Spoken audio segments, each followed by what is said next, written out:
गुरुदेव की जीवनी पढ़ रही हूँ, ध्यान से सुनना।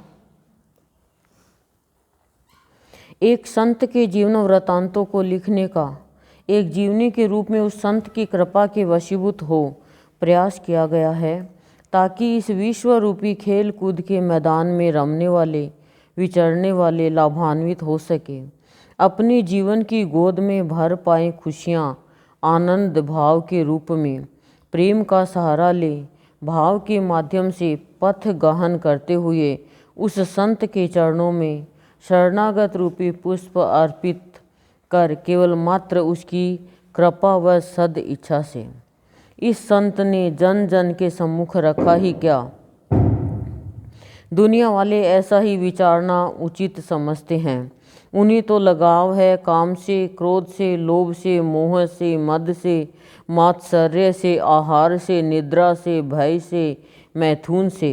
उनकी चर्म चक्षु इन्हें ही देख पाते हैं, ग्रहण कर पाते हैं। उनके लिए उनकी सूक्ष्म वस्तुएं व विचार भाव तर्क के विषय होते हैं। उनके पास प्राय समय का अभाव रहता है आनंद के लिए, प्रेम के लिए, भाव के लिए, शरणागत के लिए।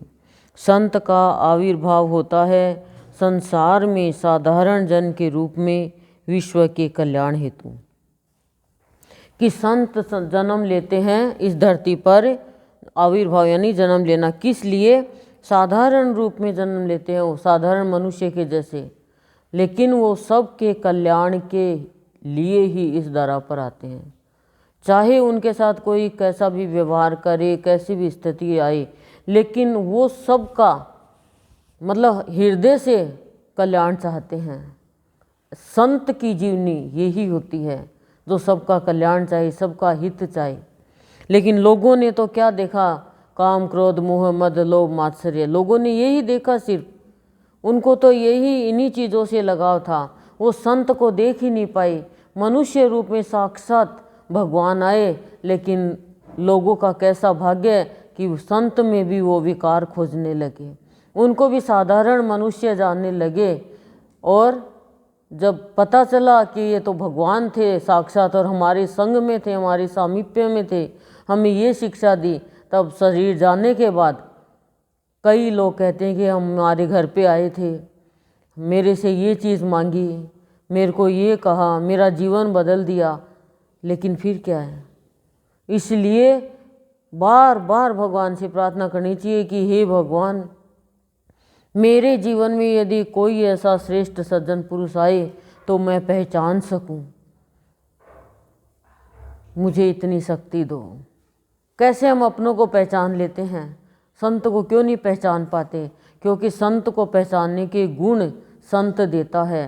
किसको देता है? संत उसे देता है जो संत मनुष्य के भीतर का समझ लेता है, मनुष्य के मन को पढ़ लेता है, उसे संत अपनी पहचान दे देता है। नहीं तो हमारे भावियों की संत को तो मैंने देखा, मतलब सत्संग में आने के बाद में सहज शरीर तो नहीं देखा, लेकिन देखा, क्या देखा? धनिक धन चाहने वाले को धन देता है, पुत्र चाहने वाले को पुत्र दे देता है, नाम चाहने वाले को नाम दे देता है, काम चाहने वाले को काम दे देता है, स्थूल धन चाहने वाले को स्थूल धन दे देता है, भक्ति चाहने वाले को भक्ति दे देता है। और देख लेता है हर तरीके से कि हाँ ये आत्मा है, अवलोकन कर लेता है संत। उसके बाद में उसको अपना सब कुछ दे देता है और खुद भी उसका हो जाता है,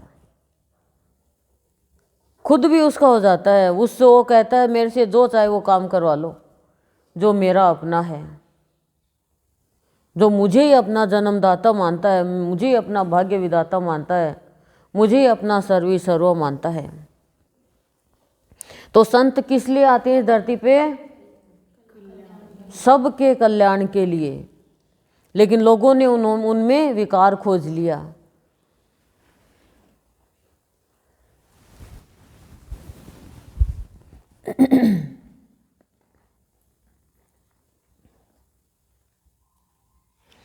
पर यह मदहोश दुनिया कब जान पाती है उस संत के क्रियाकलापों को, कि जो मद में होश ही नहीं है, जिसे मदहोश है, जिसने अहंकार का ही प्याला पी रखा है, अंधी हो रही है, वो संत के क्रियाकलापों को कभी भी नहीं समझ पाती, न संत की दया को, न संत की सद इच्छा को, न संत की सद्भावना को, और न संत के आनंद भाव को।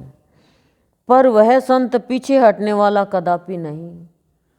संत के ये गुण होते हैं क्या कि संत क्रियाकलाप करते हैं तो सबके कल्याण के लिए। संत की दया इतनी अति विशेष दया होती है कि मनुष्य उस दया धर्म जानता ही नहीं है, तो उसकी दया का क्या जाने। वो तो दया का सागर होता है, जो भी उसके पास रोता हुआ आता है हंसता हुआ जाता है, और ना कोई स्थूल की दवाई देता है, अज्ञात से उसके जीवन में खुशियां भर देता है। पर संत की इतनी बड़ी कृपा लोग जान नहीं पाते हैं, तो अंधे ही हैं सारे के सारे यदि संत की ये चीज़ नहीं जान पाए। संत सबकी घर में गृहस्थी में खुशियाँ करता है, ये दया ही तो है। ये दया ही तो है कि हमें सत्संग में बुलाया। कौन सा हमने सत्संग के लिए किया है। एक आदमी से शादी करते हैं तो भी इतने बारातियों को जिमाना पड़ता है, इतनी उनके परिवार वालों की आवाभगत करनी पड़ती है, इतना धन दायजा देना पड़ता है, जगना पड़ता है, क्या क्या करना पड़ता है। लेकिन संत ने हमें कुछ भी ये ऐसा नहीं करवाया, अपनी आवाभगत भी नहीं करवाई, और हमारे ऊपर दया कर दी कि हम घर में पड़े थे, चूहों के जैसे कुतर कुतर कर रहे थे दुनिया की बातों को, छिपकली के जैसे सुन रहे थे, कोई के कर्मों को बातों को देख रहे थे। क्या थे, कोई की जानवर के पशुओं के जैसा जीवन था हमारा, भटक रहे थे, पशु भी भटक रहा, हम भी भटक रहे थे। सबसे बड़ी दया कि हमें सत्संग में बुलाया, पर फिर भी उस दया को नहीं समझ पा रहे हम कि देख मेरे को भगवान ने सत्संग में बुलाया, लेकिन मेरे परिवार में इतने हैं, अड़ोस पड़ोस में इतने, उनको क्यों नहीं बुलाया, संसार में इतने, उनको क्यों नहीं बुलाया। तो क्या संत की दया जानेंगे। अपना आधार दिया, और सद इच्छा और सद्भावना, हमेशा संत सबके लिए सद इच्छा की भावना रखता है, ये नहीं है एक दो के प्रति रखता है, और सद्भावना बनाए रखता है सबके लिए। कोई आए लाभान्वित हो, लेकिन समझेगा ही नहीं तो लाभान्वित कैसे होगा। लाभान्वित तो वही होगा ना जो समझ पाएगा संत की भावना को, और भावना की कद्र तो मनुष्य परिवार में भी कम कर पाते हैं, तो संत की तो करेंगे ही क्या। स्वार्थी मनुष्य किसी की भावना की कद्र नहीं करेगा, भावना के साथ खिलवाड़ करेगा, जीवन के साथ खिलवाड़ करेगा, तो वो अपने साथ ही खिलवाड़ करता है। और संत का आनंद भाव, संत तो अंदर से आनंद मग्न रहते हैं, उसके आनंद भाव को समझने के लिए उसकी सद इच्छा, सद्भावना, दया, उसके क्रियाकलाप ये समझने चाहिए, और ये समझने वाला ही संत के समीप पहुंच जाता है। जो नहीं समझेगा, विवेकानंद ने जब तक समझा नहीं तब तक विवेकानंद ये कह दिए आधी धोती पहनने वाला ये बावड़ा सा, वो एक क्या तो भगवान के दर्शन कराएगा, ये क्या कर देगा, मतलब उसकी हंसी उड़ाता, उसकी बोली की भी नकल उतारता। तुम आया करो कभी कभी, रामकृष्ण परमहंस की बोली अपने दोस्तों में हंसी उड़ा रहा है, लेकिन फिर पछता रहा है, फिर कह रहा है साक्षात भगवान मेरे सामने, और किसकी पूजा करें ये लोग।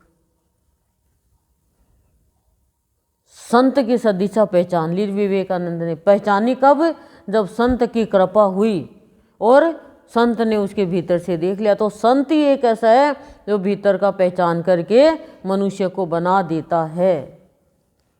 हम तो सामान देख सकते हैं, कोई लाएंगे तो हाँ कैसा है, लेकिन संत को पहचाना बड़ा मुश्किल है, उसके लिए मन की आंखें चाहिए। पर फिर भी संत पीछे हटने वाला नहीं है कल्याण करने के लिए, वो तो बढ़ता ही रहता है आगे।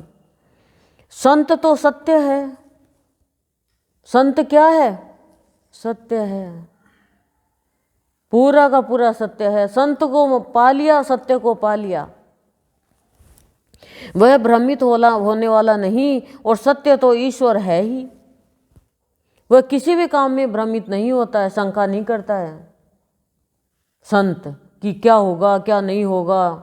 शंका तो खत्म ही कर देता है वो, नहीं तो शंका आई लंका आ गई, रावण ने शंका ही तो कर ली।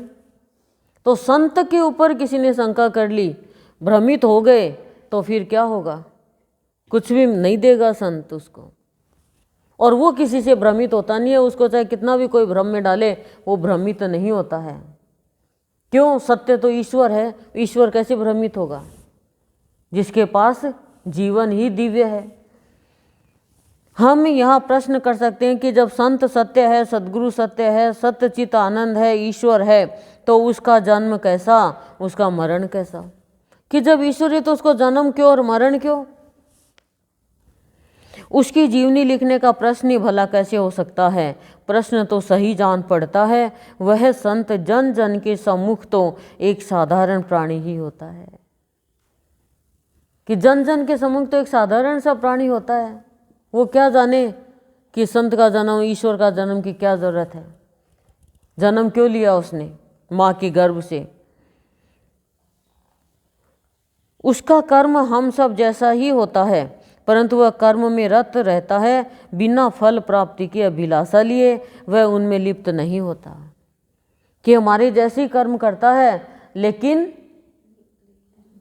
लिप्त नहीं होता, कर्मों में रत रहता है बिना फल प्राप्ति की अभिलाषा से। कर्म तो करता है लेकिन फल प्राप्ति की अभिलाषा नहीं करता।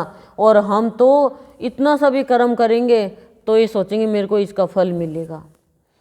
हम ये सोचते हैं फल मिलेगा, लेकिन काश मनुष्य ये सोच ले कि मैं ये बुराई कर रही हूँ, हिंसा कर रही हूँ, इसका भी मुझे फल मिलेगा, तो कभी भी बुराई नहीं करे। मैं किसी में अवगुण देख रही हूँ तो मैं मेरे अंदर गंदगी भर रही हूँ, तो फिर किसी में अवगुण देखेंगे ही नहीं।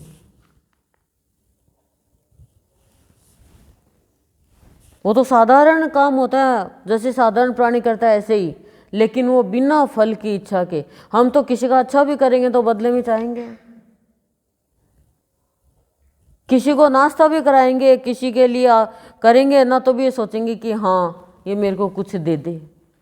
आपने किया है तो फल तो मिलेगा, चाहे आप अभिलाषा रखो और चाहे अभिलाषा मत रखो।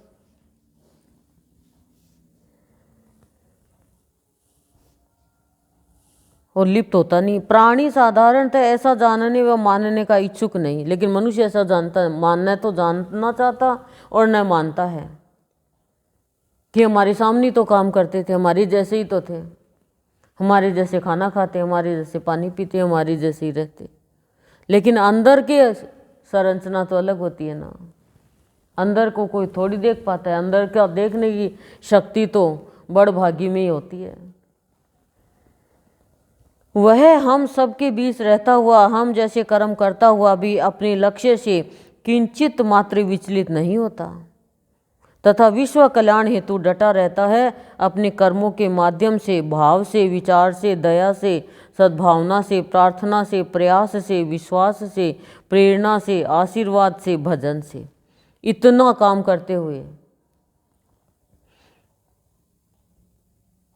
सबके बीच रहता है। हम जैसे कर्म करता है लेकिन अपने लक्ष्य से विचलित नहीं होता है, और हम अपने लक्ष्य से विचलित हो जाते हैं। क्योंकि पहली बात तो हमारा लक्ष्य था ही नहीं, लक्ष्य तो यहाँ आने के बाद बना है, सत्संग में आने के बाद में। फिर भी हम विचलित हो जाते हैं, अब क्या करूं, थोड़ा सा काम आ गया तो विचलित हो जाते हैं, थोड़ी सी स्थिति डवाडोल हो गई तो विचलित हो जाते हैं, बरसात हो गई तो विचलित हो जाते हैं। लेकिन भक्त विचलित होता है कि बरसात हो गई, सत्संग में कैसे जाऊंगी, और हम बरसात हो गई बढ़िया है, सत्संग में नहीं जाना पड़ेगा, रोटी नहीं खानी पड़ेगी। ये नहीं, कभी नहीं, कैसे भी करके रोटी तो खाएंगे, रोटी नहीं तो कुछ और खाएंगे। तो कह रही हूँ विचलित नहीं होता है और विश्व कल्याण हेतु डटा रहता है। और हम तो अपने ही परिवार में स्वार्थ में मस्त रहते हैं खाली। संत का तो काम ही विश्व कल्याण के लिए होता है, सारा सभी संतों का विश्व का कल्याण हो। हम तो बोल ही नहीं पाते, अंदर में भावना आती तो बहुत दूर की बात है। जिस दिन ये भावना आ गई, मान लो संत अपना कार्य करने लगा इस शरीर रूपी भूमि पर,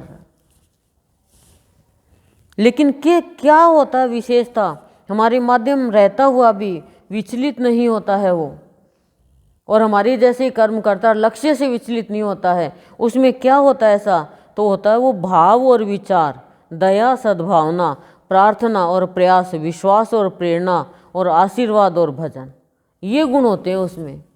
स्वार्थ कहीं नहीं है। हमारे अंदर अभाव है इसलिए हमारा लक्ष्य बना भी तो विचलित हो जाते हैं। हमारे अंदर विकार है, सदिच्छा नहीं है, संसारिक इच्छा है, तो हम विचलित हो जाते हैं। सद इच्छा बहुत काम करवाती है। इन्हीं को संग्रहित कर सर्व सम्मुख प्रस्तुत करना ऐसा ही लक्ष्य है। यह जीवनी है या कुछ भिन्न वस्तु हम नहीं जानते। यह क्या है, इसे किस नाम से पुकारा जाए, इसे क्यों लिखा गया, यह विषय है ध्येय का। ये ध्येय का विषय है। आपने कोई ध्येय बनाया होगा, बहुत चाह रखी होगी कि दोबारा से यह जीवनी सुने हम। जिस समय जीवनी सुनी उस समय तो वो था ही नहीं, भाव ही नहीं था, समझ नहीं थी। छोटा बच्चा माँ का दूध पीता है तो समझ नहीं होती, लेकिन बड़ा होने के बाद कहे ना कि मम्मी जब तो समझ नहीं थी अब दूध पिलाओ, तो संभव नहीं है। लेकिन ये अमृत है संत की जीवनी। ये वापस अमृत पीने का अवसर मिला है हमें, वापस हृदय मंथन करने का समय मिला है हमें, वापस जीव भाव से हटने का समय मिला है हमें। क्या पता कौन नई आत्मा हो, किसकी चाह हो, तो वापस जीवनी शुरू हो गई। अध्ययनकर्ता का, श्रोता का, न कि लेखक का। इसे किस नाम से पुकारा जाए, इसे क्यों लिखा गया, यह विषय है ध्येय का। अध्ययनकर्ता का, श्रोता का, न कि लेखक का। लेखक अपना बिल्कुल भी नाम, लेखक ने जिसने लिखा है ना वो का लेखक का नहीं है। ये तो ध्येय अध्ययनकर्ता का है, स्रोत सुनने वालों का है, जो सुनना चाहते हैं उनका, और लेखक का नहीं है। संत नंदलाल तो लाल है उस बल वाले का जिसे दुनिया संबोधित करती है बाबा बलदेव दास के नाम से। कि संत नंदलाल तो उसका लाल है जो गुरुदेव का इष्ट है, बाबा बलदेव दास नाम से संबोधित करती हैं। काश हम भी ये ही हो हमारे जीवन में भी, कि ये तो लाल है उस नंद लाल का जिसे लोग भावी योगी संत कहते हैं। हम भी उसके लाल बने। इस संत ने सार्थक कर दिखलाया वह उस बाबा के बल को, उस बल के देव को, उस बाबा को, उस बलदेव को। गुरुदेव ने सार्थक कर दिया कि बाबा में क्या शक्ति है, बाबा का क्या भाव है। हमारे अंदर भी होना चाहिए कि हम भी हमारे गुरुदेव को की भक्ति को सार्थक करें। आप कहा करते बाबा जी बा प्लस बाजी, उस ओर देखो उसे देखो, वह बजने वाली है, वह बज रही है, वह बजती ही रहेगी। क्या बजती रहेगी? बाबा की बाजी बज गई पूरे संसार में गुरुदेव के द्वारा। अब गुरुदेव की बाजी हमें बजानी है। धन्य है वह बाबा जिसने पाया एक लाल, नंद लाल, नंद का लाल, आनंद का लाल, लाल ही लाल। इस लाल से उस बाबा ने इतना प्यार किया कि यह लाल भूल ही गया उस रंग को, अपने लाल रंग को। अब उसे याद आने लगा, याद रहने लगा केवल वह बाबा। इस लाल ने उस बाबा के भाव को संजोते, बांटते, न्योछावर कर ही दिया अपने आप को, अपने जीवन को, अपने सब कुछ को। और पाया क्या पाया, यह बतलाने में वह असमर्थ। बतलाना ही किसे है, बस पाना है, बस पाया है। यह वह लाल था उस बाबा का, केवल उस बाबा का जिसका विवरण किसी ने पहले ही दे दिया था कि यह लाल तो उस बाबा का लाल था जिसने पाया ही पाया और पाकर सार्थक किया अपने जीवन को। और एक ही था, बस पाना है, बस पाया है। बाबा भी सार्थक हो गए, बाबा भी खुश हो गए गुरुदेव को पाकर के कि ऐसी संतान, ऐसा लाल कब मिलेगा। तुरंत अपनी गद्दी दे दी गुरुदेव को देखते ही, और ये बाबा इंतजार ही कर रहे थे। ऐसे ही हमारे गुरुदेव भी कह सके, सह शरीर तो नहीं कह सके, लेकिन अब तो कह सके कि मैं भी पाकर धन्य हो गया मेरे ऐसे भक्त को। लाली मेरे लाल की जित देखूं तित लाल, लाली देखन मैं गई मैं भी हो गई लाल। यह वह लाल था जिसकी लाली, जिसका भाव, जिसका रंग अनूठा था, अनूठा है। जिसने भी उस लाल की लाली की तरफ दृष्टिपात किया रंग गया उसी की लाली से, रम गया उसके भाव रूपी रंग में। जो भी प्यार से विश्वास से उस लाल को यानी संत को निहार सका उसका निराला भाव पाकर ही रहा, उसी के भाव रूपी बाढ़ में बह गया। कि वह नर रत्न बन जाता है जो भाव योगी को निहारता है, देखता रहता है। हमें टाइम ही नहीं है निहारने की। हम तो कभी दीपावली आएगी तो सोना चांदी जो पड़ा हमारे पास उनको निहारते, या दुख को निहारने में लगा है, कोई सुख निहारने में लगा है, कोई रुपए निहारने में लगा है, कोई बच्चों को निहारने में लगा है। लेकिन भक्त तो भाव योगी का भक्त तो भाव योगी को निहारने में लगा है। जो भाव योगी को निहारता है और निहारता ही रहता है उस कभी भी हारता नहीं है, हार मानता नहीं है। चाहे उसके जीवन में कितना भी कष्ट आ जाए, बाधा आ जाए, परेशानी आ जाए, रुकावट आ जाए, लेकिन वो हारता नहीं है। कि वो कहता है तू नंदलाल है तो मैं तेरा लाल है। तूने मुझे ऐसा भाव के साल उड़ाया है कि मेरा जीवन भी निराला बनाया है। भाव योगी की कृपा बरस रही है हमारे ऊपर। जैसे प्रकृति में सुबह से बरसात हो रही है, हम भी उसका निराला भाव पाकर ही रहे। बाढ़ आ जाए जन्म से पहले, ज़्यादा दिन नहीं है जन्म गुरुदेव के जन्मदिन की, उसी की तैयारियां में लग जाएं हम। अब ये तैयारी तो है जन्मदिन से पहले की कि उनकी जीवनी पढ़ करके हम निहाल हो रहे हैं, यानी भाव योगी के जन्म की तैयारी कर रहे हैं। हृदय में जन्म हो जाए, रोम रोम में जन्म हो जाए तो जन्म सार्थक हो जाए और सारा विषाक्त कीटाणु है वो सब निकल के दूर हो जाए। कोई पूछे कि वह लाल कैसा था तो जान पाता है कि ऐसा था, वैसा था, जैसा था तैसा था। सह शरीर आनंद सौरभ बांटता रहा, लुटाता रहा, फैलाता रहा। वाणी के माध्यम से पुस्तकों के रूप में भाव में रमते रमाते सर्वसाधारण प्राणी की कार्यकलाप मर्यादा में रहकर करता ही रहा। उसकी कृपा के आधार पर, उस बाबा के बल पर आश्रित हो। गुरुदेव ने कितना भाव लुटाया वाणी के द्वारा, लेकिन लाभान्वित कितने लोग हुए, क्योंकि वो छोड़ ही नहीं पाए अपना अभाव। गुरुदेव को तो हे दृष्टि से देखा ज़्यादातर लोगों ने, सत्संग करते तो भी गुरुदेव को इतना कष्ट पहुंचाया, लेकिन भगवान को कोई कितना भी कष्ट पहुंचाए अपना ही कर्म खराब करेगा। सत्संग को कोई कितना भी बुरा बताए वो एक दिन बुराई से ही भरेगा।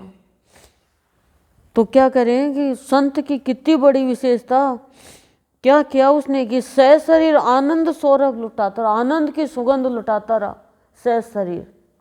और अब भी लुटा रहे हैं, लुटाने वाले को तो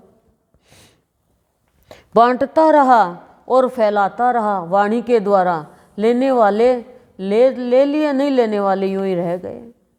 अब मटका उल्टा पड़ा तो बरसात कितनी भी हो चाहे वो क्या करेगा। ऐसी जो उल्टी रास्ते चल रहा है वो संत को भी कहेगा ये तो बेकार है। नहीं तो मलसीसर तो तीर्थ स्थान बन गया, जहाँ जहाँ गुरुदेव के पावन चरण रखे गए तीर्थ स्थान बन गया।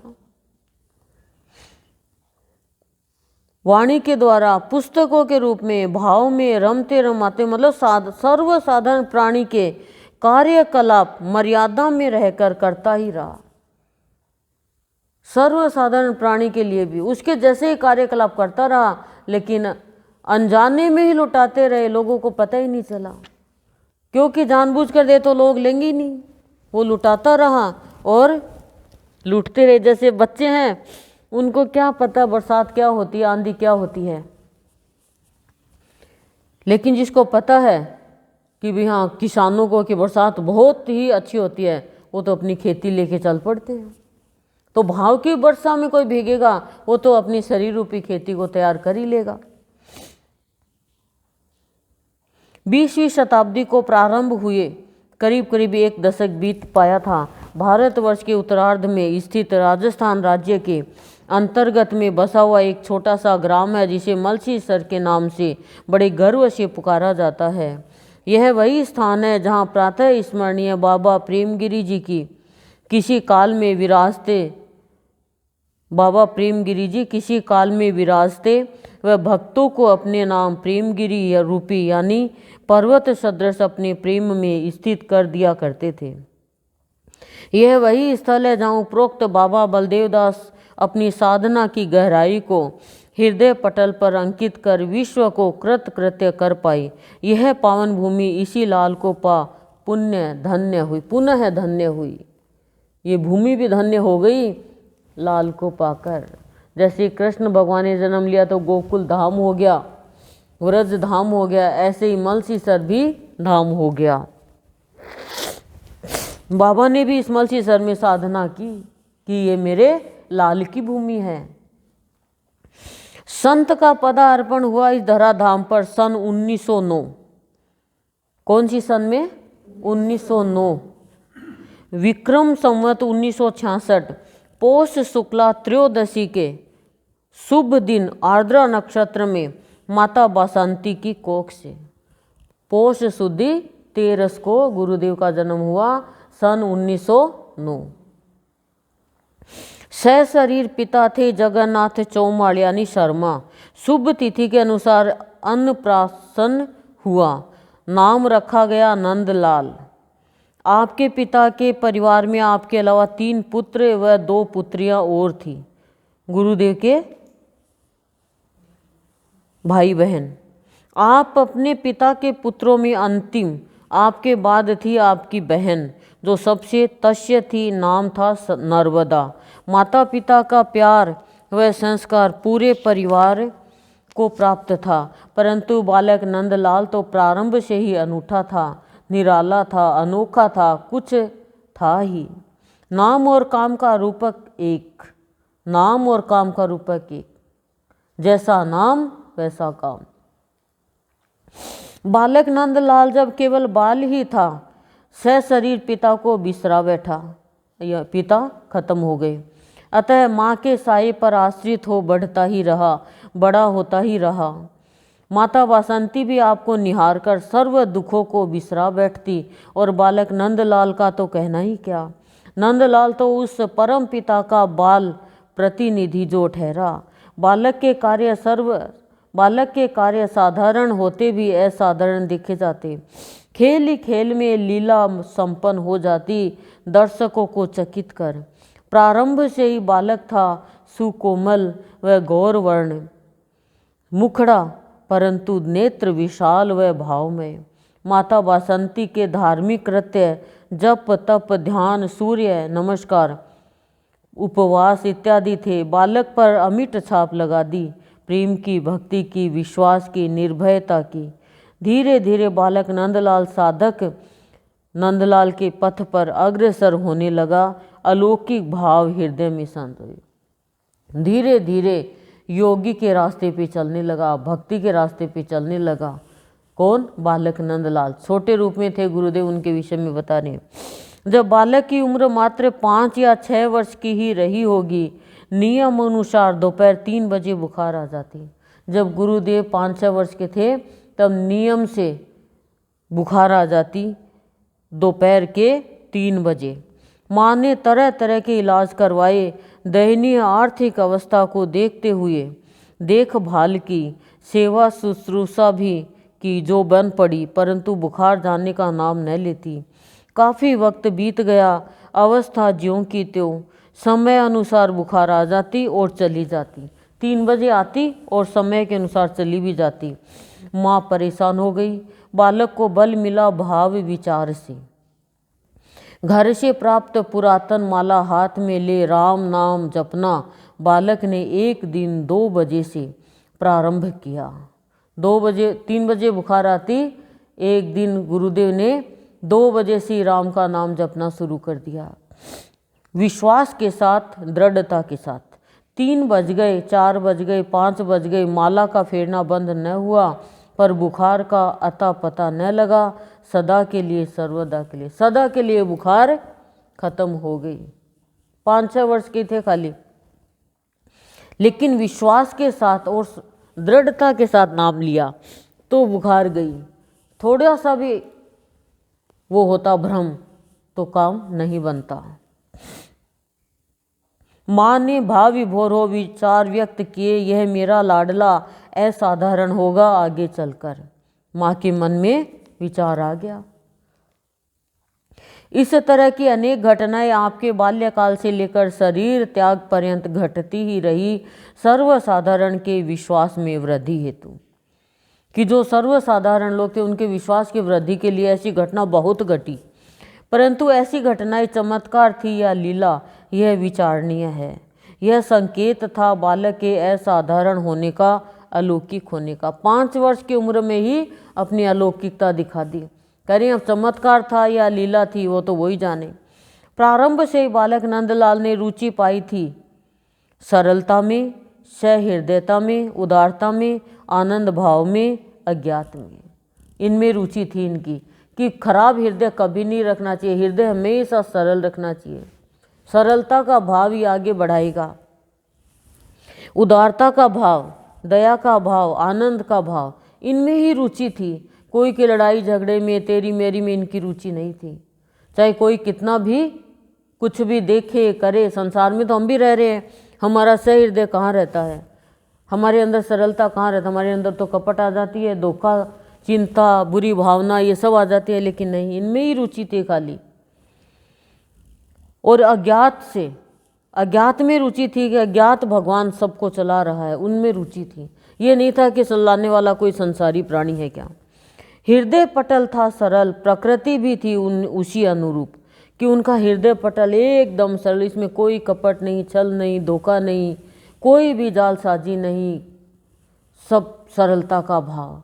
और क्या था दूसरा पॉइंट, प्रकृति भी उनकी उन्हीं अनुरूप थी, स्वभाव भी। मतलब बालक ने विशेष रुचि पाई थी संगीत में भी। सर्वदा विद्यालय के उत्सव में, खेल कूदों में भाग लेने वालों में अग्रिम ही रहते, यानी आगे ही रहते। आपके वयोवृद्ध शिक्षक श्री नवरत्न मल जी सुराना ने, जिन्होंने आपको कक्षा 8 व 9 व 10 में निःशुल्क पढ़ाया, जो आप ही के साथ रात्रि समय हिंदी नाट्य परिषद के कक्ष में सोया करते थे, जो इस वक्त भी हमारे मध्य है, बतलाया कि एक बार विद्यालय में कृष्ण अर्जुन नामक नाटक का आयोजन किया गया। अध्यापक की इच्छा के अनुसार इसी बालक ने अपनी सुरीली आवाज़ में एक गीत गाया, तन्मयता से, भाव से। सब चीज़ में रुचि थी, खेल कूद में, संगीत में, गीत में। गीत के विशेष होने तक श्रोतागण मंत्र मुग्ध ही रहे कि गुरुदेव ने गीत गाया तो श्रोतागण मंत्र मुग्ध हो गए, सुनने वाले। तालियों से नाट्य मंदिर गूंजित। श्रोताओं के विशेष अनुरोध पर वही एक गीत बालक को 12 बार अपने कंठ स्वर से गाना ही पड़ा। तब कहीं प्रस्तुत भीड़ ने प्रस्थान किया। 12 बार गीत सुना लोगों ने, मन नहीं भरा उनका। क्या यह अवस्था कृष्ण की गोपियों के बीच बंसी वादन की मधुर याद हम सबके स्मृति पटल पर तरोताज़ा नहीं कर देती? श्रद्धेय सुराना जी ने हमें यह भी बताया कि बालक नंदलाल बहुत ही सुंदर, स्वस्थ, गौरवर्ण, विशाल भुएं वाला बालक था। स्वभाव से अति सरल व मिष्टभाषी भी। झगड़े झंझट से सर्वदा दूर रहना ही उसे भाया। होनहार वीरवान के होत चिकने पात। यह बात कहते हुए आपका सीना अब भी गर्व से फूल उठता है। जब संत की उम्र करीब 14 वर्ष की थी, बस 5-6 वर्ष की उम्र के बाद अब 14 वर्ष पे आ गए। घटना तो बहुत घटी लेकिन इसमें बताई नहीं गई ज़्यादा। अब 14 वर्ष की घटना में क्या बता रहे हैं। जब संत की उम्र केवल करीब 14 वर्ष की थी तो मलेरिया ज्वर ने आ घेरा। 14 वर्ष के बाद मलेरिया ज्वर आ गया।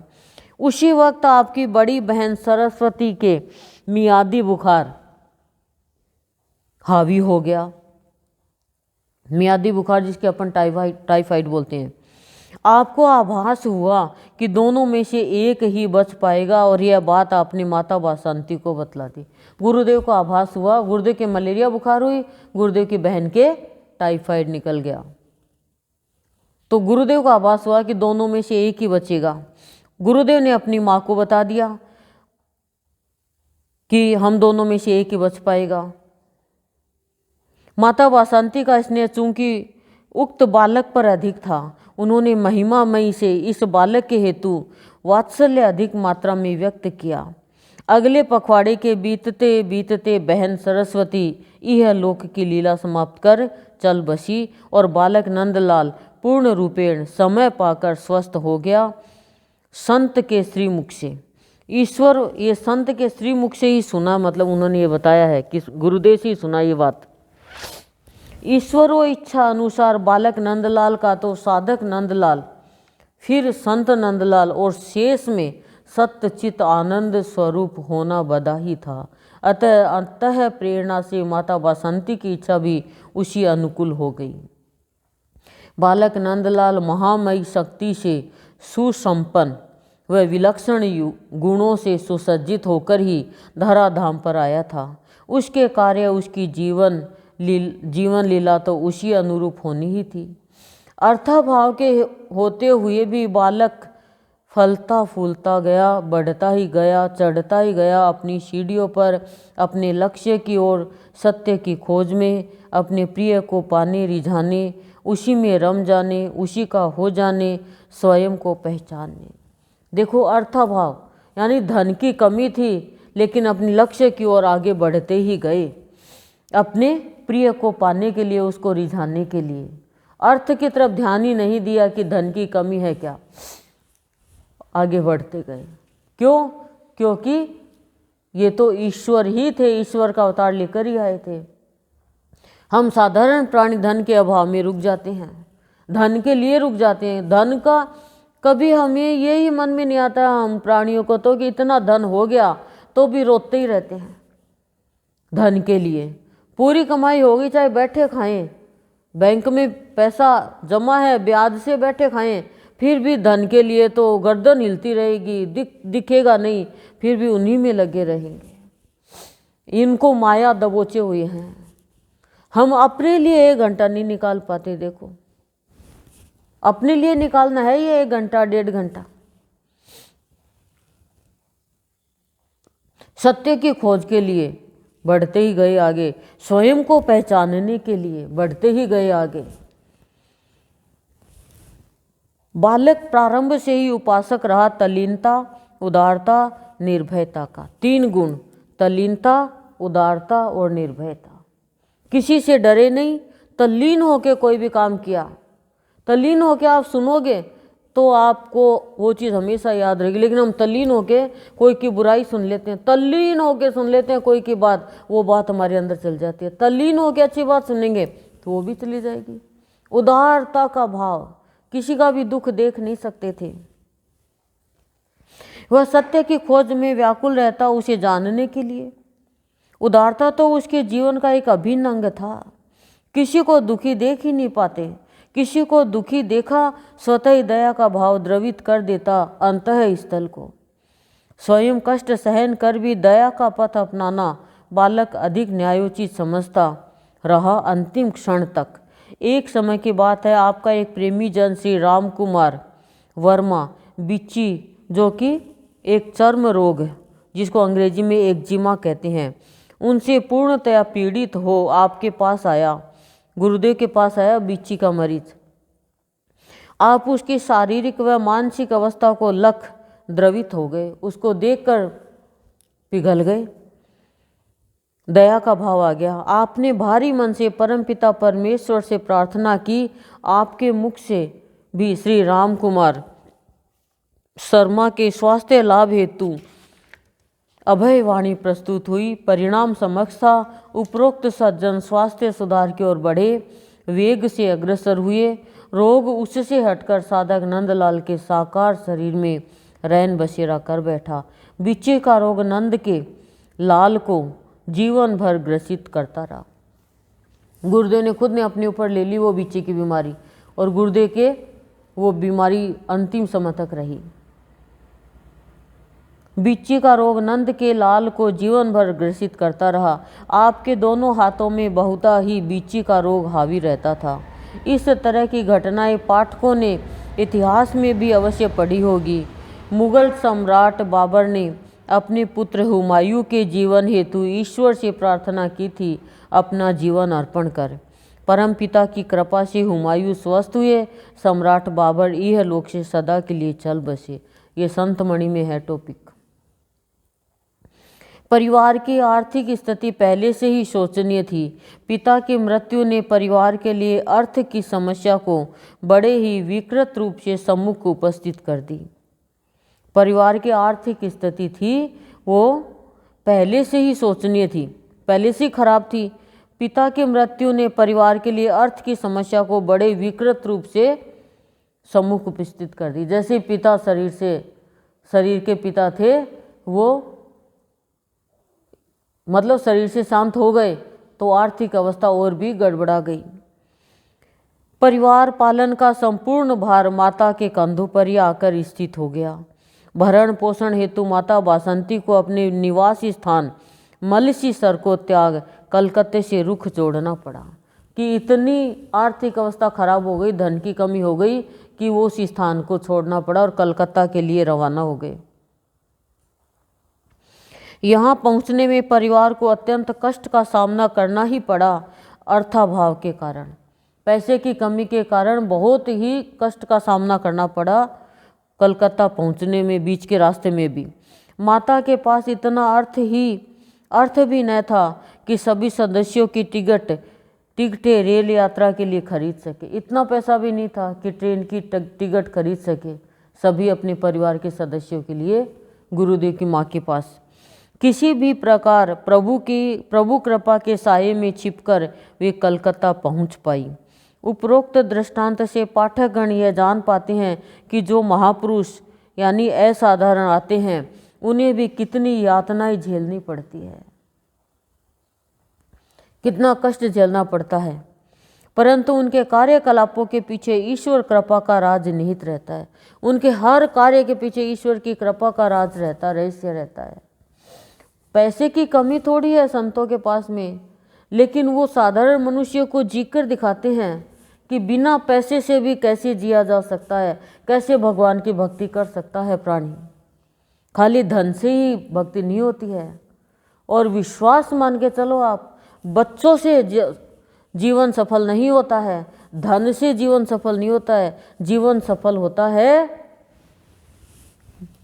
संत भक्ति से, भावयोगी संत की भक्ति से। उनमें तो हम ज़्यादा फंस जाते हैं।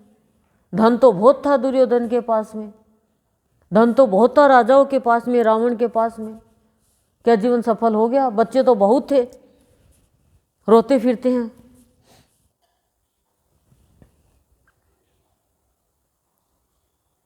वे सब कुछ उस महामयी शक्ति के हेतु ही करते हैं। वे सांसारिक कष्टों को कष्ट न समझते हुए अग्रसर होते रहते हैं।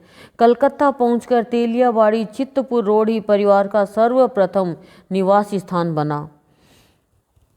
यह स्थान निवास के हेतु इतना तंग था कि बालक नंदलाल प्राय ही पास स्थित हिंदी नाट्य परिषद के भवन में ही रात्रि समय सोया करते। यहाँ यह ध्यान रहे कि बालक नंदलाल इस परिषद के एक कर्मठ सदस्य भी थे। अब समय आया बालक की शिक्षा दीक्षा का, अतः बालक का नाम लिखवाया गया श्री विशुद्धानंद सरस्वती विद्यालय में। कलकत्ता पहुंचकर गुरुदेव की पढ़ाई की उम्र भी हो गई। एड्रेस बता दिया कि वहाँ पे रहने की व्यवस्था हुई। आपने अध्ययन कार्य प्रारंभ किया और इसी विद्यालय से 17 वर्ष की उम्र में सन 1926 में माध्यमिक की परीक्षा पास की, 10वीं की परीक्षा पास कर ली। उस टाइम तो 10वीं परीक्षा भी बहुत बड़ी थी। पढ़ाई में आपकी रुचि कम ही थी, देख लो, पढ़ाई में कम ही रुचि थी, गुरुदेव की बता दिया। फिर भी विद्यालय में सभी आपको प्यार की दृष्टि से ही देखते।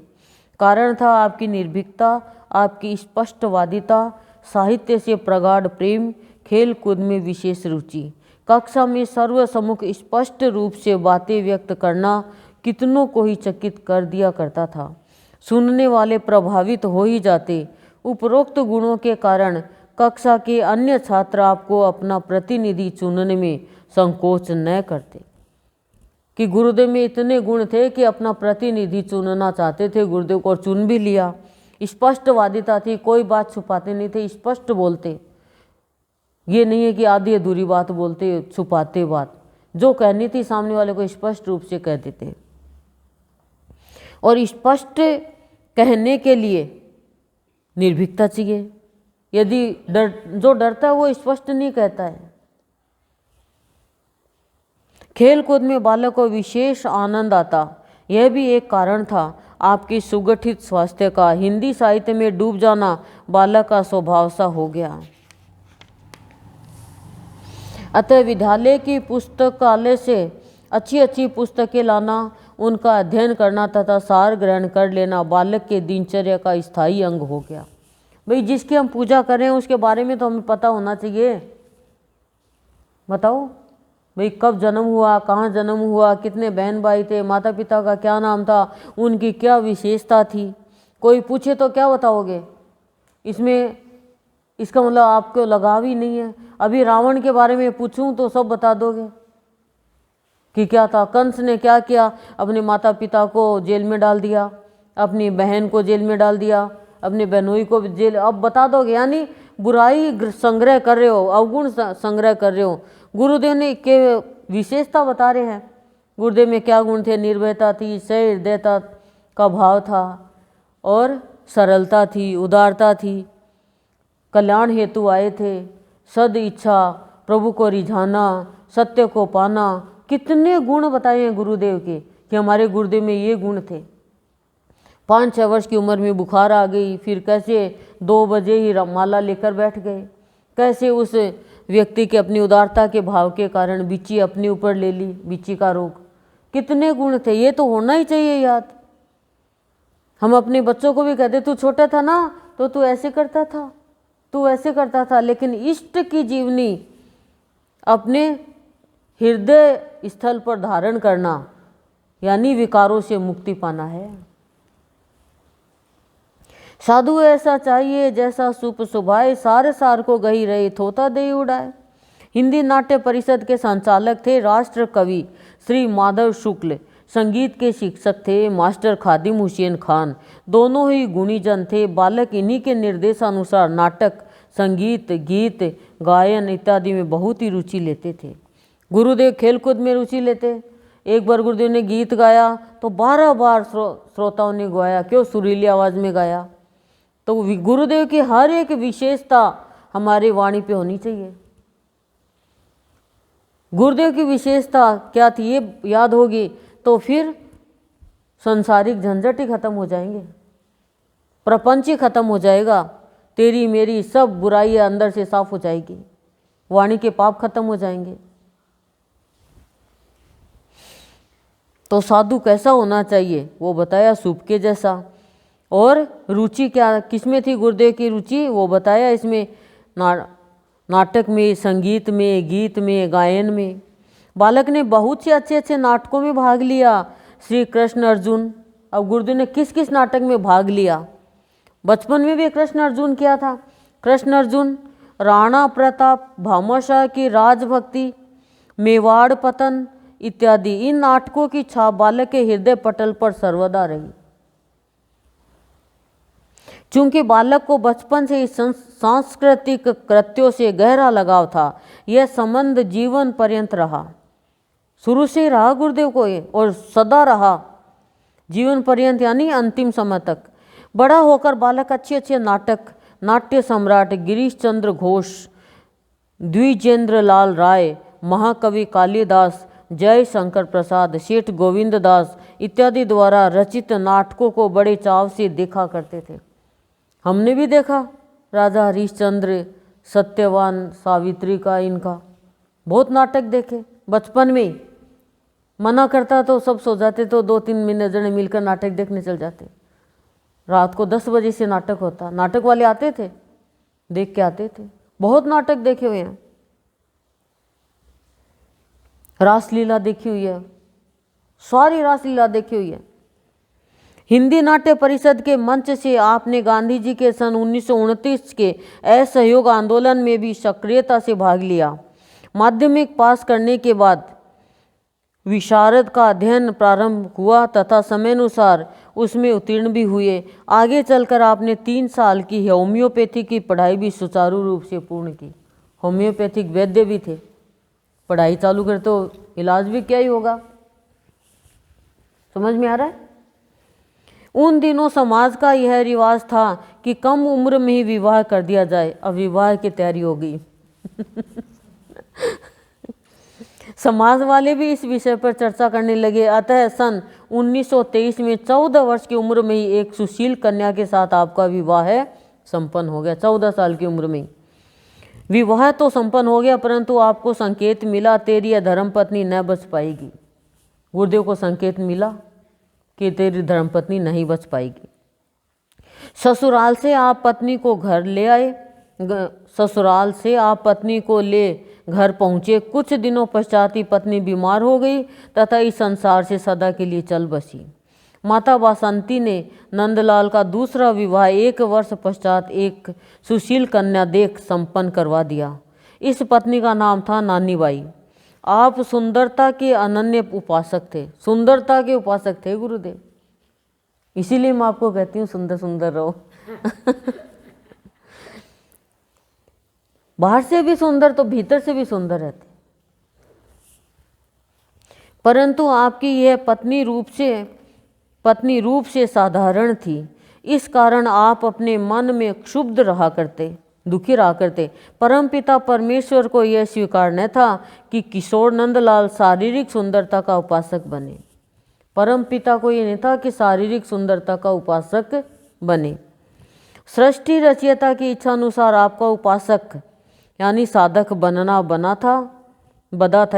था सूक्ष्म सुंदरता का, गुणों का, भावों का, कि आपको तो सूक्ष्म सुंदरता का, गुणों का, भाव का उपासक होना था। करीब 2 वर्ष पश्चात आपका शरीर अस्वस्थ हो गया। शादी के 2 साल बाद गुरुदेव वापस बीमार हो गए, थोड़ा अस्वस्थ हो गए। इस वक्त नानीबाई ने धर्म पत्नी ने जीवन संगिनी के रूप में अपनी जिम्मेदारियां बड़े प्रेम भाव से, श्रद्धा व लगन से निभाई। वो सुंदर नहीं थी तो गुरुदेव ज़्यादा ध्यान नहीं देते थे, लेकिन 2 साल बाद अस्वस्थ हो गए तो सेवा करी गुरुदेव की। नतीजा यह निकला कि उनके प्रति आपका दृष्टिकोण ही परिवर्तित हो गया। मतलब सेवा आप किसी की करोगे तो आप उसके प्रति आपका लगाव हो जाएगा। संत की सेवा करी। संत तो चाह ही रहा था, ये दिखाना चाह रहा था कि बाहरी सुंदरता होनी चाहिए, लेकिन बाहरी सुंदरता के साथ भीतर की सुंदरता भी होनी चाहिए। कौन सा देवी देवता ऐसा है जो सुंदर नहीं है? देखो कितने, कृष्ण भगवान की छवि तो देख के सब मोहित हो जाते हैं। श्री राम की छवि देख के मोहित हो जाते, कितने सुंदर। नतीजा यह निकला कि उनके प्रति आपका दृष्टिकोण ही परिवर्तित हो गया। आप उनमें शारीरिक सुंदरता के स्थान पर आंतरिक सुंदरता को खोजने लगे तथा समय अनुकूल पाया भी। आपको ज्ञात हुआ कि आत्मा का कोई रूप नहीं, आत्मा न सुंदर है न असुंदर। अतः अब आपका मन केंद्रीभूत हो गया इस ओर। आपका हृदय हर पल आनंद, प्रेम, प्रसन्नता का इच्छुक हो गया। जब मनुष्य को ये ज्ञान हो जाता है कि आत्मा का कोई रूप नहीं है, न कुरूप है, और आत्मा की कोई सुंदरता नहीं है, वो तो सबसे सुंदर है, तो फिर मनुष्य का, गुरुदेव इसमें ये कहना चाह रहे हैं कि उसका हृदय हर पल आनंद, प्रेम, प्रसन्नता में भरा रहेगा। शरीर सुंदर भी है तो एक समय तो ऐसा आएगा बुढ़ापे में कि वो सुंदरता खत्म हो जाएगी। बचपन में जितने सुंदर थे उतने जवानी में नहीं है, जवानी में जितने सुंदर रहते हैं उतना जवानी ढलने के बाद नहीं रहता। लेकिन मन की सुंदरता तो सदा सदा रह सकती है। आंतरिक सुंदरता तो न ढलती छाया नहीं है कि भाई हाँ मन की सुंदरता के साथ है ये भी जवानी गई मन की, ना। ये सुंदरता अलौकिक जीवन बनाती है। भीतर की सुंदरता जीवन अलौकिक, अद्भुत बनाती है। कुछ समय पश्चात निवास स्थान बदल गया। तेलियाबाड़ी से रूपांतर हुआ मुंशी छत्ता में कुछ समय के लिए। कलकत्ता में जहाँ रहते थे वो स्थान छोड़ दिया, दूसरे स्थान पे चले गए। आगे चलकर निवास स्थान बना 117 नंबर तुल्लापट्टी, जहाँ परिवार रहा काफ़ी अरसे तक। यही वह स्थान था जहाँ आप अधिक से अधिक वर्षों तक रहे, जहाँ आपका परिवार फला फूला बढ़ा। यही वह पावन स्थान भी है जहाँ आपने साधना पूर्ण की तथा सत्संग का प्रसार छोटे रूप में प्रारंभ हो विशाल रूप धारण कर सका। निवास स्थान का क्षेत्र बहुत ही सीमित था, छोटे से स्थान में रहते थे। गुरुदेव की कर्म भूमि, जन्म भूमि कौन सी है? कर्म भूमि कलकत्ता। वहीं पे साधना करी, वहीं पे ही सत्संग का भाव फैलाया। ऐसा होते हुए भी एक पुत्र व 2 पुत्रियों का विवाह यहीं से संपन्न किया। आगे चलकर सन 1971 के अंत में आपने गृह परिवर्तन किया। 168 मुक्ताराम बाबू स्ट्रीट में, यहीं पर आप अपने परिवार के साथ निवास करते रहे अंतिम समय तक।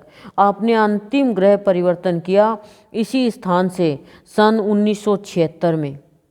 महीना जुलाई का, तारीख 17, वार शनिवार, तिथि श्रावण बदी षष्ठी, संवत 2033, प्रातः बेला 6:30 बजे आपने अंतिम गृह परिवर्तन किया। अपने गृह परिवर्तन को छोड़ दिया, यानी शरीर को छोड़ दिया। इस कब? 1976 में शरीर छोड़ दिया। 1909 का जन्म, 1976 में। महीना कौन सा था? जुलाई का। तारीख क्या थी? 17। वार क्या था? शनिवार। और तिथि श्रावण बदी छठ, संवत 2033, सुबह 6:30 बजे। अब से आपका अता पता है, आपका इष्ट व भक्तों प्रेमियों का हृदय, आपका परिवार वही निवास करता है। आपकी यादों को दिल में संजोए, आपके भावों में हृदय को डुबोए। जीविकोपार्जन हेतु आपने अपनाया अध्यापक का कार्य, टीचर थे, तथा इस हेतु अध्यापक कार्य प्रारंभ किया श्री विशुद्धानंद सरस्वती विद्यालय में। कुछ अरसे तक आप यहाँ यह कार्य सुचारू रूप से करते रहे। इसी दौरान द्वितीय विश्व महायुद्ध प्रारंभ हो गया तथा इसकी लपटें सभी स्थानों को प्रभावित करने लगी। कलकत्ता शहर भी इससे बुरी तरह ग्रसित हुए बिना नहीं रह सका। लाखों की संख्या में मनुष्य समाज भिन्न भिन्न स्थानों की ओर प्रस्थान करने लगे। दूसरा विश्व युद्ध हो गया था तो उसकी बता रही हैं। परामर्श के अनुसार आप भी अपने ग्राम मलसीसर को रवाना हो गए। होम्योपैथी की पढ़ाई तो आपने पहले ही पूर्ण कर ली थी। यहाँ पहुंचकर आपने फैसला किया कि एक आदर्श चिकित्सक बनने का। आपने यह पेशा कुछ अरसे तक अपनाया और सफलीभूत भी हुए। यह बात है सन 1942 की। इस पेशे के दौरान आपका बहुतों से साक्षात्कार हुआ, रोगी चिकित्सक के रूप में। मलसीसर के लोगों ने आपके प्रति यथेष्ट प्यार व आदर व्यक्त किया। जब आप रोगियों का निरीक्षण कर दवा की कीमत लेते, उस वक्त गरीब रोगियों से दाम लेने में आपको अपार कष्ट होता। बहुत ही गरीब रोगियों की चिकित्सा तो आप निःशुल्क ही कर दिया करते। सभी के साथ तो ऐसा करना अर्थाभाव के कारण संभव नहीं हो पाता था। मलसीसर में अर्थाभाव की पूर्ति के लिए आप शिक्षक का काम भी समय प्राप्ति के हिसाब से किया करते। कुछ बच्चों को घर पर जाकर पढ़ाया करते ताकि अर्थाभाव भी कम हो सके तथा शिक्षा से भी संबंध बना रहे। कुछ अरसे तक वहीं एक विद्यालय जो कि सांगानेरिया परिवार द्वारा संचालित था, उसमें शिक्षक पद पर नियुक्त रहे। मलसीसर ग्राम में आपकी ख्याति विस्तृत होती रही तथा ग्रामवासियों के मन पर आपकी प्रतिष्ठा की छाप लग चुकी थी, सफल चिकित्सक के रूप में। इन सब के बावजूद भी आपका अर्थाभाव पूर्णतः कम न हो सका कि शिक्षक भी थे, घर पे भी जाके पढ़ाते, घर पे बुलाते भी थे और रोगियों का भी इलाज करते होम्योपैथिक दवाई देकर। लेकिन फिर भी पैसे की कमी पूरी नहीं हुई। अतः बाध्य हो आपने प्रस्थान किया देवघर की ओर। वहाँ आप पहुँचे एक संबंधी के साथ, श्री सागरमल शर्मा। आपके सम्मुख प्रस्ताव आया कि देवघर स्थित आरोग्य भवन में आप कार्याध्यक्ष बनकर जीविकोपार्जन कर सकते हैं। देवघर बिहार में है, बिहार में है ना, बैजनाथ धाम। परंतु आपको वह गंवारा न हुआ। जीविकोपार्जन की स्थिति में विशेष सुधार न होने के कारण आप वाराणसी, अयोध्या इत्यादि स्थानों में गए तथा रहे भी, परंतु पारिवारिक अवस्था अर्थाभाव के कारण बिगड़ती ही गई। अतः आपने पुनः प्रस्थान किया कलकत्ते की ओर। तब तक विश्व युद्ध भी शांत हो चुका था। वापस कलकत्ता आ गए हो, वाराणसी भी गए, अयोध्या भी गए और देवघर गए, लेकिन अर्थाभाव में गिरावट आती गई। कलकत्ता पहुंचकर आपने जीविका निभाने के लिए शिक्षक का कार्य पुनः प्रारंभ किया, वापस पढ़ाने का कार्य शुरू किया। शिक्षण का प्रांगण था वही श्री विशुद्धानंद सरस्वती विद्यालय। पाठकों के यह ध्यान में रहे कि आपने शिक्षा ग्रहण भी इसी विद्यालय से ही की थी। जिस विद्यालय में पढ़े उसी में टीचर हो गए। इस विद्यालय में पढ़ाते रहे। अपना रुचिकर विषय हिंदी साहित्य, इस विषय पर आपका आधिपत्य सा था। बच्चों को पढ़ाने से आपके मन में अति प्रसन्नता का भाव उदय होता रहता था कि कोई पूछे कि आपके गुरुदेव ने क्या किया, तो टीचर थे, पढ़ाते थे हिंदी साहित्य। और कुछ समय होम्योपैथिक की पढ़ाई करके होम्योपैथिक वैद्य भी रहे, इलाज भी किया। लेकिन ज़्यादा ही कोई गरीब थे उनका निःशुल्क इलाज करते। कक्षा में आप जब विद्यार्थियों को पढ़ाते रहते, अब पढ़ाते उसकी बात बता रहे हैं कि कैसे पढ़ाते। भीतर ही भीतर हृदय मन मंदिर में प्रभु भाव हिलोरे लेता रहता। आप हमेशा अपने साथ एक छोटी डायरी रखा करते। उमड़ते हुए भावों को लेखनी के माध्यम से इसी डायरी में संजो लेते। निवास स्थान पर भी यह क्रम चालू रहता। आगे चलकर लगातार 18 वर्ष की लंबी अवधि में लिखी गई ये वाणियाँ जन जन के सम्मुख प्रस्तुत हुई भाव निर्झरणी के रूप में। ये जो गुरुदेव की वाणी है इसमें 18 साल लगे पढ़ाते, लेकिन अंदर भाई काम कुछ भी करो भगवान से तो अंदर ही अंदर जुड़े रह ही सकते हैं ना। यह पुस्तक बाबा के बच्चों के लिए एक पुस्तक ही नहीं, गीता, भागवत, रामायण, वेद, पुराण का सम्मिलित भंडार है। कि ये जो गुरुदेव की भाव निर्जरणी है, अंदर से गुरुदेव के भाव आता और गुरुदेव लिखते तो करिए। ये गीता, भागवत, रामायण, वेद, पुराण सबका भंडार है ये भाव निर्जरणी। आपने इस विद्यालय में जब शिक्षक का भार ग्रहण किया उस वक्त यह विद्यालय 34 वर्ष का हो चुका था। आपने शिक्षण कार्य भी किया इस विद्यालय में 34 वर्ष तक ही। सन 1968 में आपने इस विद्यालय से अवकाश ग्रहण कर लिया। विद्यालय भी 34 वर्ष का हो चुका था यानी बने हुए, और 34 वर्ष तक ही गुरुदेव ने काम किया। उसके बाद में 1967 में आपने इस विद्यालय से अवकाश ग्रहण ले लिया। आप जब विद्यालय में पढ़ाया करते आपका भाव रहता कि यह एक विद्या का घर ही नहीं, विद्या का, सरस्वती का जीता जागता मंदिर भी है। विद्यालय को आप बहुत ही पवित्र रूप से देखते। अनुशासनहीनता आपके विचारों से असहनीय थी। गुरुदेव अनुशासनहीन किसी को देखते तो गुरुदेव को सहन नहीं होता। अनुशासन में गुरुदेव सदा रहते, दूसरों को भी अनुशासन में ही देखना चाहते। आप जब कक्षा में प्रवेश करते पूरी कक्षा में पूर्णतः अखंड शांति का ही वातावरण छाया रहता। छात्र वृंद मन ही मन चाहते थे कि कम से कम आपकी उपस्थिति का पूरा लाभ उठा पाएं। उनको यह ध्यान रहता कि आप अनुशासन प्रेमी हैं तथा 13 का 31 करने वाले शिक्षकों में से नहीं। आपके पढ़ाने की शैली कुछ ऐसी विलक्षण थी कि विषय कठिन होते हुए भी विद्यार्थियों को रसमय ज्ञात होता तथा आपके कहे हुए शब्द, आपकी वाणी सरल व सहज ही पाते। उपस्थिति के दृष्टिकोण से भी आप काफ़ी संयमी थे तथा छात्रों से भी ऐसी ही आशा करते कि संयम जरूरी चाहिए मनुष्य को। जिसके अंदर संयम नहीं है, धैर्य नहीं है, वो कभी भी सफल नहीं हो सकता अपने कार्य में, क्योंकि वो इरिटेट हो जाएगा, चिड़चिड़ा हो जाएगा। जैसे हम घर में काम करते हैं, कई बार भूख नहीं होती है तो वो कह दे कि भाई मैं रोटी आधी घंटा बाद में खाऊंगा, तो हम चिड़चिड़े हो जाते हैं। मैं आपके लिए बैठी रहूँगी क्या? उसको या तो संयम रखे कि कोई ना आधी घंटा बाद में खिला देंगे, आधी घंटा तक और काम कर ले, गुरुदेव की भक्ति कर ले, कुछ भी कर ले, और फिर प्यार से समझा दे कि टाइम से खा ले, टाइम भूख खाना तो है, एक रोटी कम खा लो तो मेरा भी काम हो जाए, मैं भी ये चौका सा लट जाए और मैं भी काम कर लूँ, तो अगले की समझ में आ जाए। लेकिन यदि हम चिड़चिड़ हो जाए, यानी हमारे अंदर संयम नहीं है। गुरुदेव के भक्त में संयम पहले चाहिए। गुरुदेव कहते हैं जो रखेगा संयम उसके जीवन में कभी नहीं आएगा यम, मृत्यु।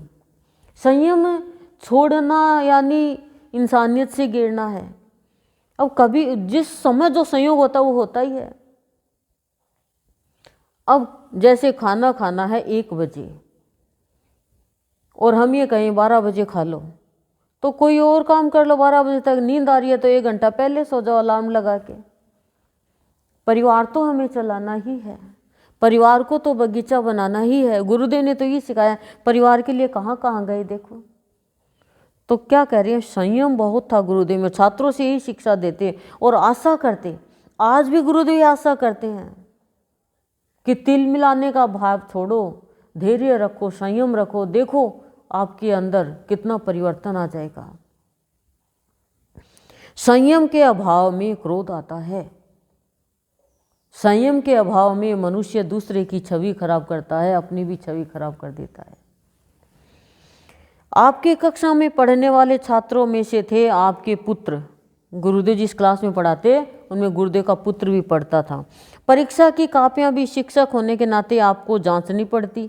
उन कॉपियों में रहती आपके अपने पुत्रों की कापियां भी, परंतु घर वालों को यह जानकारी भी न मिल पाती कि आपने कब कापियां जांची और किसको कितने अंक प्राप्त हुए।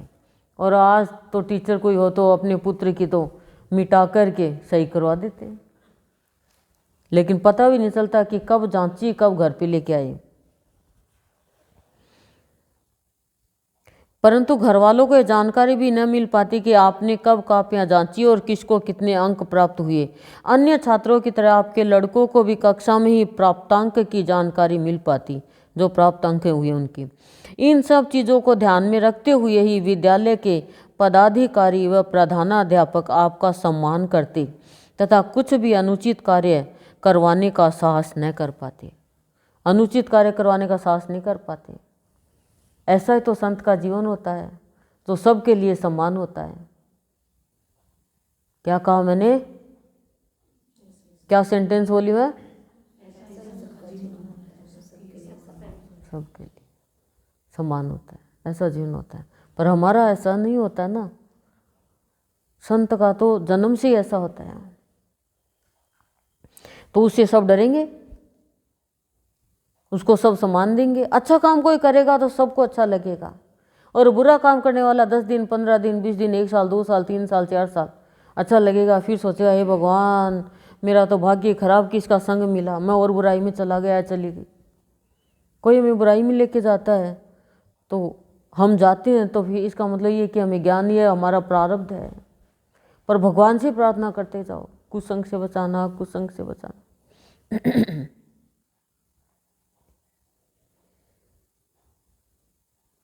साहस नहीं करते गुरुदेव से कोई गलत काम करवाने का।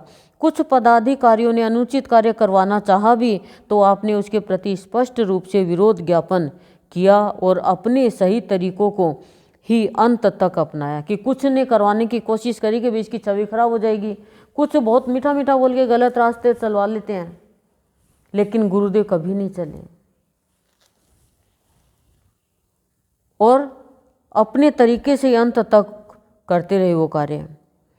विरोध भी किया गुरुदेव के काम का। इन सब कारणों से कुछ लोग आपसे असंतुष्ट ही रहा करते, परंतु आप कब चिंता करने वाले थे। सही काम करने वाले से तो असंतुष्ट रहेंगे लोग, क्यों? खुद तो सही करते नहीं है। सही काम करने वाले के चाहे कोई प्रशंसा करे, चाहे कोई बड़ाई करे, चाहे कोई नाम करे, वो डरता ही नहीं है। काम सही करो, जन्म मरण सुधर जाएगा। और दुनिया के कहने से गलत काम कर देंगे तो फिर भगवान से तो दूर होंगे ही होंगे। तो गुरुदेव डरते नहीं थे, वो असंतुष्ट रहते तो रहो, गुरुदेव को क्या चिंता थी ऐसे लोगों की। आपकी निर्भीकता तथा स्पष्टवादिता के कारण शिक्षक वर्ग आपको ही अपना प्रतिनिधि चुन विद्यालय की कार्यकारिणी समिति में भेजा करते हैं। स्पष्टवादिता और निर्भीकता 2 गुण मनुष्य को ऊपर उठा देते हैं। और तल्लीनता थी गुरुदेव में, कितनी उदारता का भाव था, कितने गुण थे वो आप चाहो तो आप लिख भी सकते थे। वैसे 6 नंबर की भाव की धारा में ये गुण तो सारे मैंने छांट छांट के लिखवा रखे हैं, लेकिन मैं सोचूं अब पूरा ही, अब थोड़े कोर्स हो जाए बड़ा, क्यों? तो प्रतिनिधि सब विद्यार्थी प्रतिनिधि गुरुदेव को ही चुनते थे, और सारे शिक्षक वर्ग भी गुरुदेव को ही प्रतिनिधि चुनते थे। यह पदाधिकारियों के लिए चिंता का ही विषय था। जो पद अधिकारी थे उनके लिए चिंता का विषय था। लोगों को में तो ईर्ष्या होती ही होती है। आप जब तक विद्यालय में पढ़ाते रहे, विद्यालय का कार्य, एक पैराग्राफ पूरा कर दें, वैसे तो हो गया, बहुत ही सुचारू रूप से चलता रहा। जब तक गुरुदेव थे टीचर के पद पे, विद्यालय का कार्य सुचारू रूप से चलता रहा। विद्यालय में बहुत से विशेष समारोह भी मनाए जाते, जिनके दौरान आयोजन किया जाता खेलकूद का, भाषण प्रवचन का, सांस्कृतिक कार्यों का। प्राय इन सभी आयोजनों में आप बड़े उत्साह से भाग लिया करते तथा बच्चों का उत्साहवर्धन किया करते। विद्यालय के समारोह में आप विशेष भाग लेते। आपने कथनों द्वारा, अपनी शैली द्वारा, अपनी स्पष्टवादिता द्वारा श्रोताओं का मन मोह लेते, उनके दिल पर एक अमिट छाप भी छोड़ देते, उन्हें अपना बना लेते, उन्हें अपना लेते, उनके बन जाते, उनसे कुछ पा जाते, उन्हें कुछ दे डालते। स्पष्टवादिता और बोलने की शैली और अपनी वाणी के द्वारा जो कहना चाहते वो निर्भीकता से और स्पष्ट रूप से कहते, तो कुछ को अपना बना लेते, कुछ उनका बन जाता, और माहौल एकदम सत्यकार, प्यार का, शांति का रहता। सब गुरुदेव को के शुभ चिंतक थे और गुरुदेव उनके शुभ चिंतक थे। तो गुरुदेव के गुणों का तो अभी कुछ ही बताया गया है, आगे आगे तो और भी अच्छी अच्छी बातें आएगी। अब लगातार यही होगी जीवनी गुरुदेव की। ओम शांति ही शांति ही शांति ही प्रशांति।